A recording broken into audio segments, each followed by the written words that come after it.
I had to make a new prosthetic for every single performance, every single rehearsal, and then, there could be emergencies. There could be a piece that tore or broke or we lost, or you never know. It's live theater, right?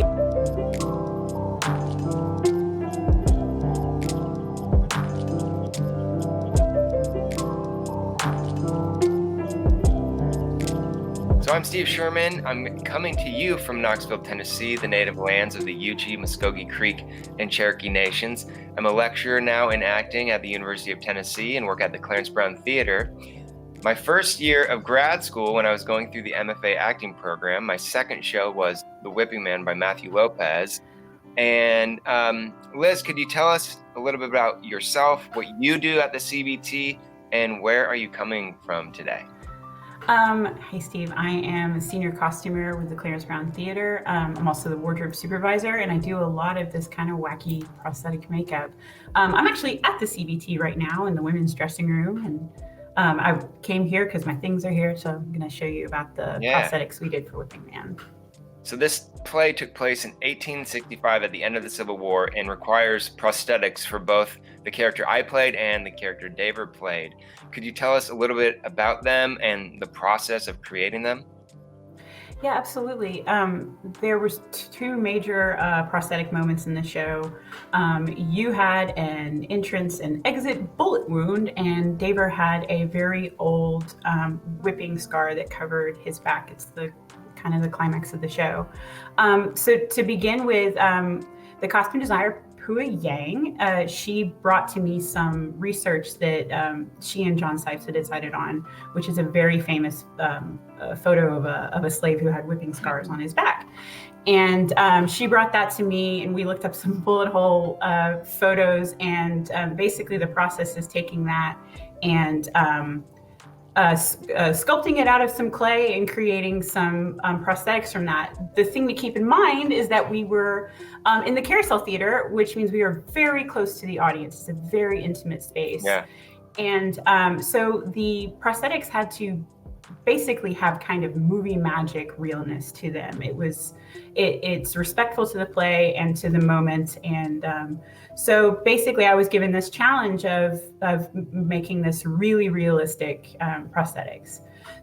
So Pua would bring the images to me, and I started by creating some clay sculptures of what I thought this looked like, the whipping scars and the bullet holes. So I made them out of clay, and it's just, regular clay. I didn't have to be fired or anything. It didn't have to be something that lasted very long, just long enough for me to create a mold off of. So I made a little wall around my clay sculpts, and I poured some plastic mold making material, and I made these white plastic molds, and they will last forever. And so this is one of the whipping scar molds. As you can see, this is the recesses here. This is for Daver's back. Mm-hmm. His prosthetics had to be cover kind of his whole back, and so we didn't want to make one giant piece that could flop off on one side. So he actually had 4 interlocking pieces kind of like this that we would create these sort of moments. And this is one of the bullet hole wounds. This is the exit wound, which is bigger than the entrance wound. Wow. So after that cured, I was able to pour the silicone prosthetic into it. So it's something called dragon skin, and it's just a silicone body makeup. And you pour one part A, one part B, and you mix it together, and you pour it into your mold, and you have to do it very thin, and then you scrape it off with a squeegee so it is thin as possible. After that, it would cure for an hour or two, and we would have these little silicone pieces. This is that exit wound. That's so cool. When I was done with this, I would then have to paint them so that they would make sense on the stage. These are very transparent, as you can see. And which is good because that's kind of how skin is a little bit. But then I would have to paint them to, this is one of painted Daver's pieces, to have the dark spaces, the light, the recesses, the shading. It's kind of like a Trump oil that we would do on all these. Here is the bullets that we painted to go on your body. I don't know if you can see them. We did some things to make them shiny, to make them grotesque. So we think that this is a fresh bullet wound, but not that fresh. Mm-hmm. And of course, Daver's scars are many years old. So we actually had to deal with something that kind of was gross and fresh and something that had been there for a very long time. Wow. A very delicate and detailed process for sure. So once they are created like that, then what's the next steps? You bring in the actors, right? We have like kind of like a costume fitting. Yes, we had a costume fitting. Actually, before we would even bring in any of the actors, we were trying these things on the costume shop. And I can assure you, anybody who's doing this kind of intense makeup, the undergraduates, they get to try it on. Other costumers, I put it on Kyle Schellinger's leg at one point. And we need to make sure it's good enough to then bring to you guys to even try then. And I believe with you, Steve, we had 4 or 5 fittings because we just kept making it, different, making it better, making it bigger, I think every time. And we brought in Daver and tried it, I think twice, and it just worked so well. And we showed him to John Sipes, and I think every time we would show him something new, he felt pretty confident about what we were bringing forward. Yeah, it was a detailed process, and my leg looked awful. I mean, it was tough for me to look at. Yes. Yeah, your leg was one of the more grotesque parts of the show. Your leg was supposed to be a little bit old and gangrenous, perhaps. And so it wasn't just bullet holes.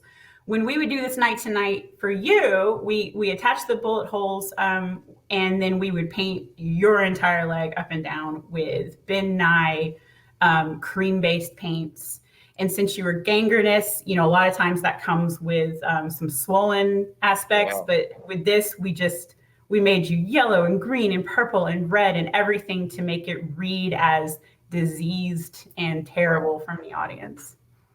Right. My leg was painted ankle to knee every night. So I had William Young helping me out as I got ready, because that was quite a process. Daver had Hannah Chalman, right, every single night.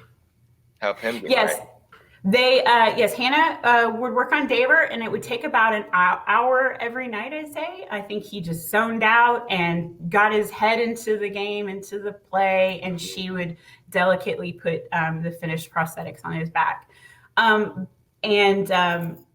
Because of how sensitive this whole thing is, I had to make a new prosthetic for every single performance, for everything we did. So for the 2 bullet wounds for you, for the 4 pieces that we put on Daver's back, there was a new painted one for every single performance, fitting, rehearsal. I'd say I probably ended up making about 50 of them because he had to have extras in case of disaster. It's live theater, anything could happen. And so, it was a very intense process. We made lots of these. Yeah, it sounds like it. This play kept you really busy night after night after night. Yes. Wow. Fully immersed for a long time in making these prosthetics. Yes. For sure. And have you done something like this in other plays since then, or was this play kind of its own special beast? We do new shows all the time. We haven't had anything as intense with prosthetics. We did do some prosthetics in a show called Fuddy Mears a few years before, also with John Sipes. We've done so many bruises, lots of blood, lots of bloody shirts, and but this was definitely the most intense process we've had. Wow. Well, and though it was tough to look at, it certainly looked real from the audience who was just feet away. So awesome. Liz, thank you so much for telling us about that today. Yes, thank you for having me. And thank you, the audience, the viewers, to joining in for Theater Thursdays, where we're going to continue to talk about The Whipping Man by Matthew Lopez.